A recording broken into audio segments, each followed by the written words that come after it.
someone going to not marry me because, oh, what does your daughter do? She's a singer. Yeah, right. Like, there's that whole thing of, you know, what you're going to tell your parents. So it's Eureka quite funny moment. because music was something that was a taboo topic in my household. Okay. I grew up in a very strict Muslim household. It's definitely like not even a 9 to 5, it's a 24-hour job. There's so much work that goes into it that people don't understand. Yeah. Like, from writing the lyrics, from producing the music, from, you know, creating the melodies, from recording the videos, from you know, making social media content, to advertising, marketing. There's so much work that goes into it. It's literally 24 hours. Like, my phone is constantly ding ding ding ding. You know what, it's a struggle and a blessing at the same time, because you do have like your community and stuff. The good side and the bad side of it. Like, there's a lot of people that will support you, and then a lot of people who will judge you. So I think it comes with a lot. I would say that be true to yourself. Your religion is separate to what you choose to do in your life. It doesn't affect each other. You can still be a good Muslim and be a musician. Being a musician and being a singer is your job. It's something that brings in money. No one will tell you to stop bringing your income. Like, religion doesn't tell you that. The reason I started this was because I wanted a lot more females in you can still be modest, you can still be elegant with it and become successful.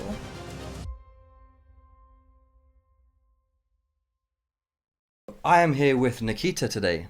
How are you, Nikki? I'm good, thank you. How are you? I'm good, thank you. Firstly, thank you so much for coming on the show. There is so much going on with you. I don't even know where to start. To be honest with you. Okay. So, firstly, it's really, really good to see a really well put together female that is inspiring, you know, other Asians, should we say, male and female. I'm inspired. I looked at you, I was like, I'm inspired. Hold on a second. Thank you so much. Yeah. So just tell me about this. Tell me about this journey. Obviously, how does it feel? Firstly, being you know, an Asian artist in the music industry. How is that for you? You know what? It's a struggle and a blessing at the same time, because you do have like your community and stuff. The good side and the bad side of it. Like, there's a lot of people that will support you, and then a lot of people who will judge you. So I think it comes with a lot. No, I just want to make sure. It definitely comes with a lot, but because honestly I think that me being a female has really helped it, in the sense that my target audience is completely different.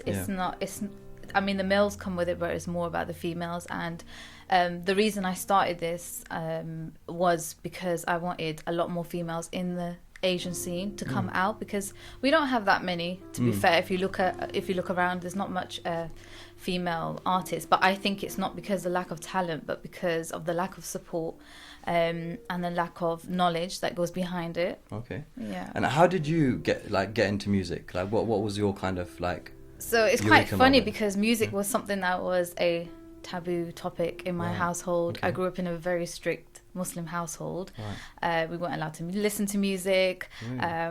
You know, so what happened was, like, when I was going through a lot at home, school was my escape. Like, I loved education. You could find me in a book any day. Okay. And then when I got into secondary school, they basically offered like a music course that you could do it as a GCSE, and I was like, yeah, why not? I really want to do it. So that was the first time I was actually exposed to it. When I saw like other people playing the instruments and the talent and all of that, I was like, wow, this is something I want to learn and get into. So I started it up, and as soon as my parents found out, it was bad news. They went to school and they were like, we don't want our daughter doing this. And they were like, you know what, actually you can't stop her. Right. And I feel like that was the first time I was like, wow, I'm actually in control of something. This is something I can do by myself without no one telling me what to do. And it was my escape, because the creativity that came out of it came out of all the negativity that was happening at home. I was able to make a release in a positive way. So that's how it started. So how did that then balance out at home? Because obviously you've then got now a kind of shift with kind of, you're taking control of yourself, you're taking control of like your life, you want to be in music, but obviously you've got your parents are very much against. Have you swayed them more towards you, or is it still an argument that goes on? No, you know what, now my parents are not really in my life, to be honest. Oh no. Okay. Yeah. Sorry to hear that. No, it's okay. I'm completely independent, but you know what, it feels like for me this was the best decision, because I even though that was one thing that I kind of rebelled with my family, I learned how to stick up for myself in other aspects of my life. Right. I learned how to, start putting myself first and what made me happy over what was making other people happy. Yeah. So it definitely was like that breakage of getting away from the culture, the stigma behind it.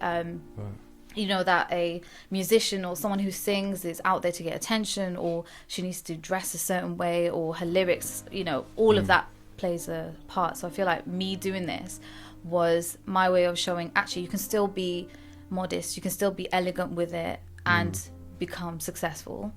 Do you feel like you stepped out of a cage?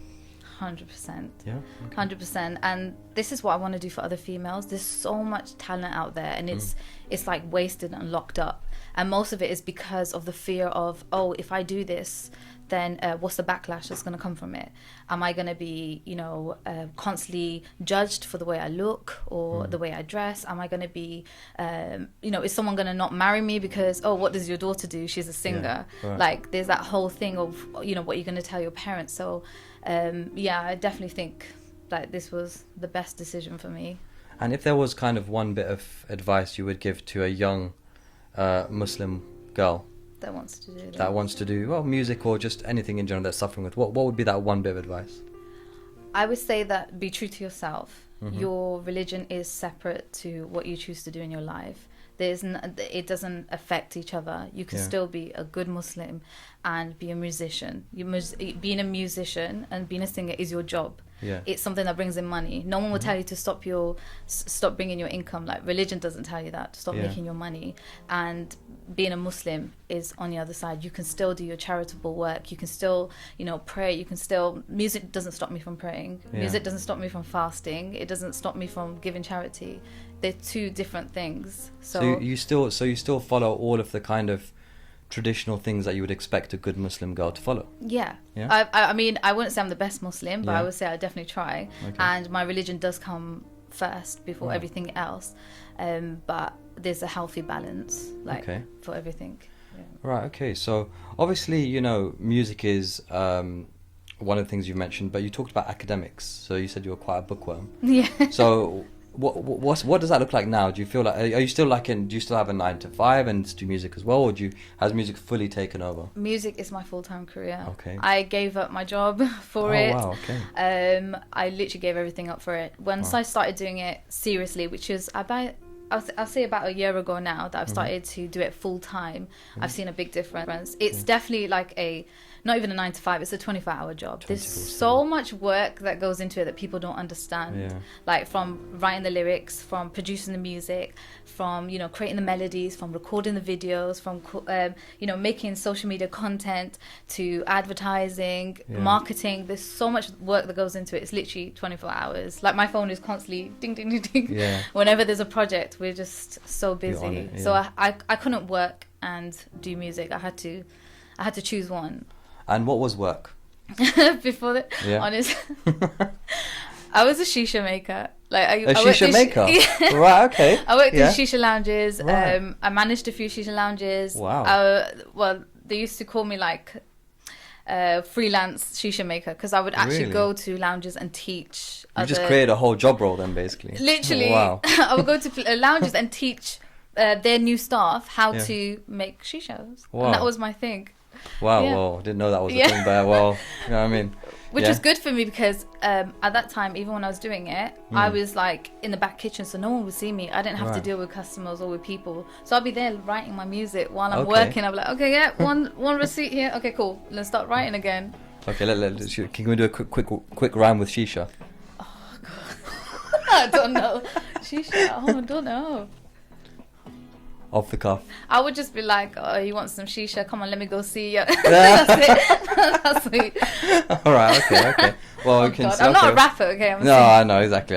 You're a singer. You're a singer. So, obviously, like you said, it's a very hard industry to be in. Yeah. What do you feel like the biggest pitfall of being in the industry is? Like the hardest thing that you've experienced? There's a few, honestly. There's a few. I think being a woman, you are targeted quite a lot. You're targeted in the sense of, like, they will see you weaker, as in, like, well, when I first started music, I must have been about 16. Wow. And this was like the first producer I ever worked with. I'm not going to say his name.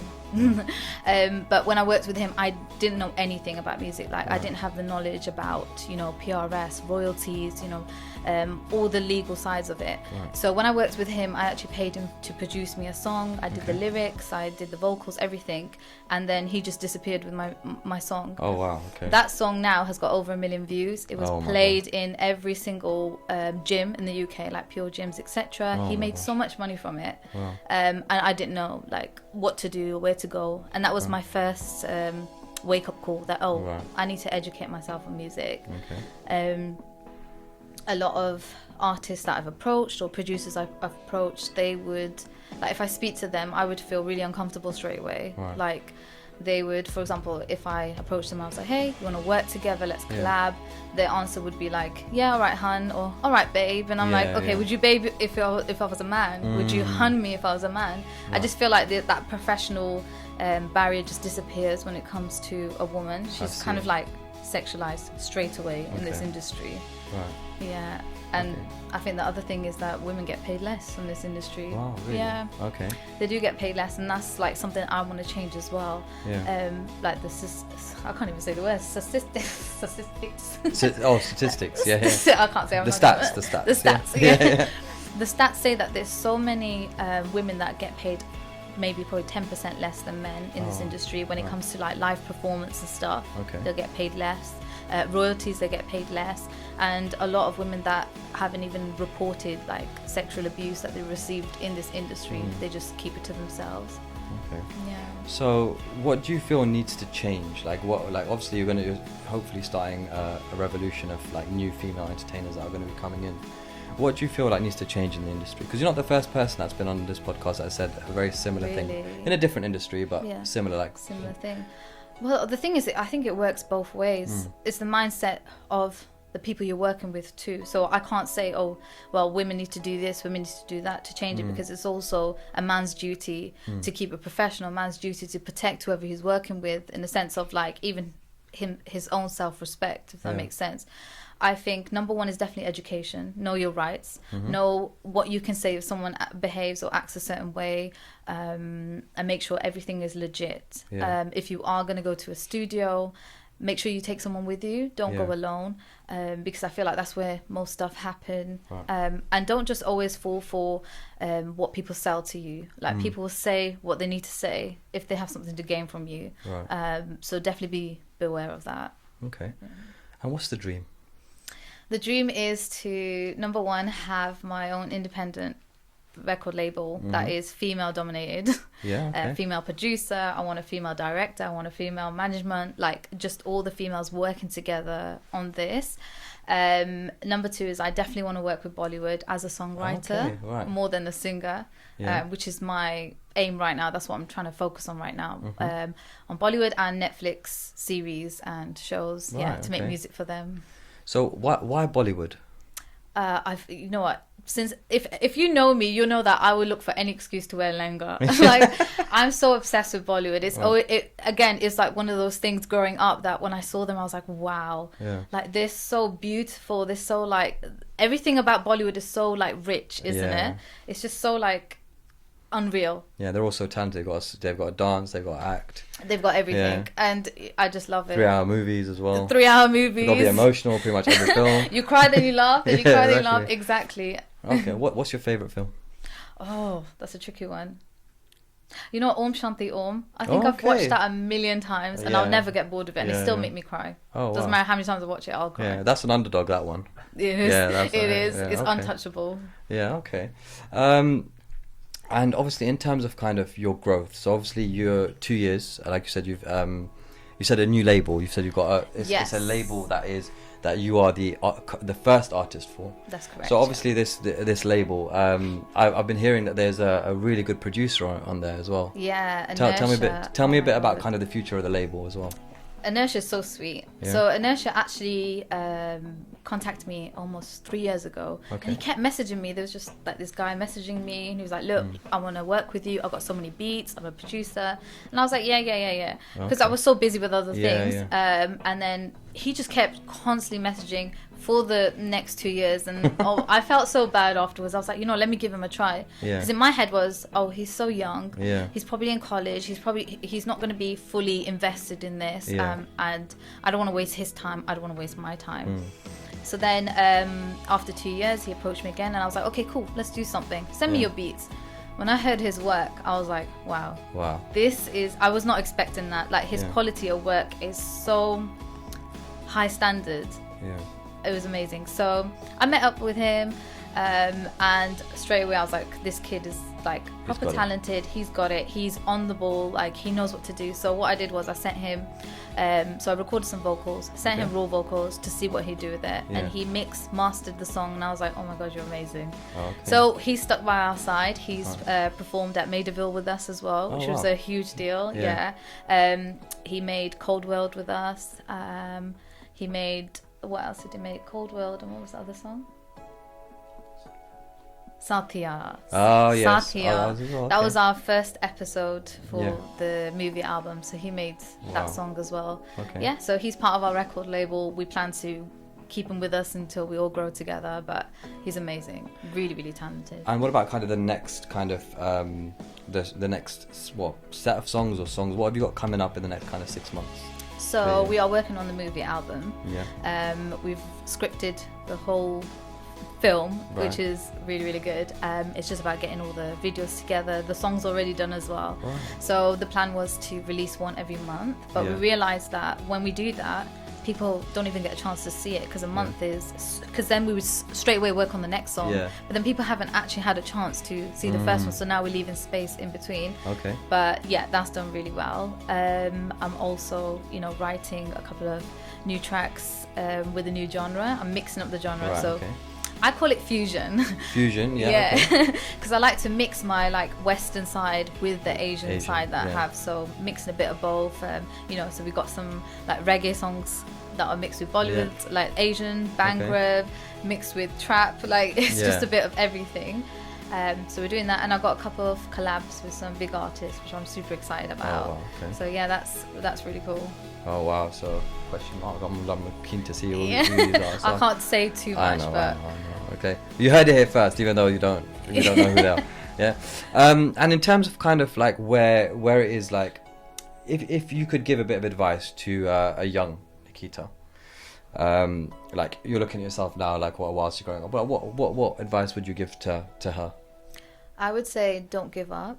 Like, keep putting in that hard work, even though you're not seeing progress and you're not seeing the numbers that you want to see. That's where people give up straight away. When they see, I'm only getting 300 or 400 views, they give up there. But that's just the start of it. So once you pass that milestone and people start to recognize you, and you start making music that you want and not what other people want, people will fall in love with your music because it's genuine. Come from, the lyrics have come from your heart. What you're writing about is true stuff. It's not just something that you want to copy that someone else has done. So be original, and just don't stop. Just keep grinding. And so a slight side note is that can money buy happiness? The only people who say it can is the one who don't have enough. So no, of course it can't. I mean, money can't buy you family. Money can't buy you well, it probably can buy you love. Money makes you not happy. Real love, maybe, what they say now, I'd rather cry in a Ferrari than on a bicycle. So. Ouch. Say that one bit again, please, just so it just comes up. Just get a bit closer to the mic, just so. What's that? Cry in a Ferrari and stuff. See, I'd rather cry in a Ferrari than cry in a bicycle. Yeah. All right, perfect. And in terms of obviously the kind of, again, just going back to obviously being a Muslim woman, right? Do you feel like you get a lot of hate online? You know what? Surprisingly, I don't. Okay. I don't think I've had any hate comments so far. I'm waiting for it. I'm mentally preparing myself. But at the moment, it's actually been very supportive. The hate that I do get is from people that I know. Oh, wow. Not online, not from strangers, but from people that I know in the community that I know. And then who know I do music, they will treat me differently. Or they will look at me differently. Okay. Yeah. And in terms of kind of, obviously, music is, the be all at the moment. This is your pure focus. But you said it's been 2 years, right? Okay. So in this 2 years, obviously, you've been working 24/7, like you said. So can you give me a broad brush on what this 2 years has looked like to get you from where you were to where you are? So at the start, my studio was at home. I Okay. couldn't obviously get a studio. I didn't know what equipment you needed. I didn't know anything. Everything I learnt, I would say, was through YouTube and from people in the industry that Right. I still had connections with since I was 16. Yeah. So I started at 16, then I went completely ghost because that affected me, what happened. And I was like, Yeah. oh my God, I'm not ready for this field. I'm not ready for this game. It's a doggy world. It's a male dominated industry. I'm going to get eaten alive. I need to know how to stand up for myself. So when I came back to it, that time, you know, I educated myself a bit more. And I got a studio at home, which I started off with. And at that time, you know, nothing was really happening. It was just me writing music and releasing music, and nothing's happening. And then eventually, you know, we came up with this idea of creating this record label, getting other people involved, and I feel like that's where it started to bring more clout and, you know, bring more people into it. Yeah. Once I got recognised with like BBC Asian Network, Yeah. and I got recognised with like Jasmine, Taka, I think that really helped because once they heard my music, they were like, wow, this is amazing. We want you to perform at, so I did the Commonwealth Games, the Festival 23. So opening for that, I done the Watford Carnival, so their type of music, what they like. I've done Maidaville. So all that came, all the interviews started coming in. So the more I was releasing, the more people were noticing me. I feel that's what it is. You can't go quiet. Once you start, you got to be consistent. You got to keep going, even if you feel like it's getting nowhere. So even if one person hears it, that's one person who can go tell another person, can tell another person. So it's a win situation. And then recently I got invited to a PRS dinner. And there were some huge artists there, some huge people. There was you know, the Crazy Twins. Mani Sandhu was there. We had the owner of PRS India, which was a huge deal for me because I was just like, wow. We had the guy who actually looks for artists to create music for Netflix. So I connected with him. Now I'm speaking to all these massive people, and they're like, yeah, show us your work, bring us everything you have, and we'll take it from there. So that is like my focus now, to try and push it out there. So definitely networking, going to these events, mixing with these people, telling everyone what you do. Like some people get embarrassed to be like, oh yeah, I'm a singer, yeah, this is what I do. They feel like they're being a bit, tell people that's the whole point. You are your business card. So did you actually go up to them and say, hi, my name is this? Hi, you wow, okay? My name is Nikitar, really how are you? amazing. This is what I do. What do you do? Ask about them. People love being asked about themselves. What do you do? So, hey, oh, well, how are you doing? What do you do? And like, oh, okay. This is what I do. Wow, okay. So that's obviously requires a lot of confidence, because obviously if you're in a room of artists that you know, and obviously you then literally are going up to them and being like, telling them about yourself. Do you feel 100%. Like sometimes do you feel like rejection, that you've had a lot of rejection, or do you feel like people are quite welcoming now? I feel like people are very welcoming. Confidence is definitely key. If you're confident, people will automatically attract to you. People attract your confidence because they're like, oh, why is this person so confident? What do they have that is making them so secure in themselves, or so confident in what their material is? So you know, you have a lot of artists that you speak to, and maybe their standard of work is not out there just yet because they can't afford it and stuff. So they'll be the ones who are mostly quiet in the room and not interacting as much, or not sharing their music because they're like, oh, can I actually show this material and be proud of it? So I've made sure that whatever music video I've made, whatever song I've released, is something that I can be like, yeah, you're gonna love this. There's nothing wrong with this. I've made sure that everything is top quality. And I think that's why this movie album is taking time as well, because we're making sure that we're making the first Asian movie album. I'm not, they're trying to make a movie album. So there's a lot of, And where is this movie album going, just for the viewers? Are we in YouTube, Netflix? Where is it going to be launching? It will be on YouTube. And, you know, on Spotify shows you a little clip. It'll be on my Instagram, but mostly it's YouTube. It's YouTube focused. Okay, cool. And in terms of, obviously, you spoke about shows. Have you got anywhere where we can see you coming up soon? At the moment, we're focusing on just getting these songs out. Next year is when I'm going to start doing the melas and stuff. But this year, I've kind of said no to all the melas and shows. I was like, right now is not the time. I want to come out and do the melas when I know I have those tracks that are going to make people say, oh yeah, I can sing along to this. Or they already know the words. That's what I want. Okay, cool. And obviously, just a few. I'm sure the viewers are going to ask us this: are your eyes real? No. Yeah. Of course, I bought them. They're real. They bought them. That means they're hers. Okay, They're mine, right. okay. Stop asking the questions. The eyes are real. The color's not. Yeah, I like that. There you The eyes go. are real. The colors not. Okay, cool. You know what they that's it. say in it? They say Yeah. that the eyes never lie. So in that case, I have to put contacts on so you don't know when I'm lying. As you just keep I'm us straight with that, covering up that's the it. lies. All right, so I have got 10 bananas on the table. I take away 6. How many bananas do I have? Why are you gonna do maths Yeah. first? What? That's the reference. 4. 4. Wait, what's the question? Let me see if it's not a riddle. It might be a riddle. I have 10. There's 10 bananas on the table. Yeah. I take away 6. How many bananas do I have? You still have 10 because you took them away. So the ones on the table you owe. 10 bananas on the table. I've taken away 6. How many Yeah. bananas do I have? 4 then. Oh, you have the 6. how many You bananas do I no, you have 6. There we It's go. The 4 on the table. You. I knew it was a riddle. Yeah? Okay. Repeat after me. Oh God. Yeah, repeat after me. Red, Red, blue, blue, yellow. yellow, What color is the grass? green. Okay. Repeat after me. Repeat after me. Yeah. Red, Red, blue, blue, yellow. yellow. What color is the grass? What color is the grass? Hey! We got it. We got it. We got it. We got it. We got He it. looks confused. Like, what? Got it. Got it. Got it. Again, if you're not I happy need with to- the way this makes I need to you look, focus. just don't worry. Like we won't put on. It's just okay. Right. Name me 3 countries with the letter Y. 3 countries with the letter Y. Hmm. No, I don't know. 3 Yemen. Oh wait, is that a country? Yeah. No, this is gonna make me look stupid. You're trying to make me look- Yemen. Yemen. Yeah, 1. 3 countries with the letter Y.